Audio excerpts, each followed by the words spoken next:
হ্যাঁ। বুঝলা? আসসালামু আলাইকুম দর্শক, একটা কথা কই শোনেন। আমার ভিডিওটা ভালো লাগলে লাইক শেয়ার কমেন্ট করেন, এটা আপনাদের প্রতি আমার জোরালো অনুরোধ। আর ভিডিও ভালো না লাগলে লাইক শেয়ার করার তো আর কোনো দরকার নাই, আর করবেনও না, এটা আপনাকে ব্যক্তিগত ভালোবাসা।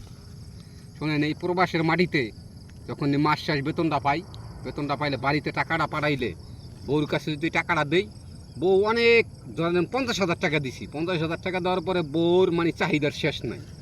যখন আমার গর্ব ধরে নি মা, আমার মায়ের কমু 2,000 টাকা দেওয়ার লিগা, তখন এই টাকাটা আর ফান্ডে থাকে না। যেই মায় আমার জন্ম দিছে, যেই মায়ের লিগে এই পৃথিবীর আলো দেখছি, সেই মার জন্য 2 টাকা থাকে না, বরঞ্চ তার চাহিদার কোনো শেষ নাই। তবে ভাই, আমাদের মতো যে আমরা যারাই আমরা পুরুষ আছি, আসলে যারাই আমরা বিদেশ থাকি, বুঝছেন, আমরা একটা কাঠের পুতুল। আমাকে যেমনি নাচায় আমরা তেমনিই নাচি।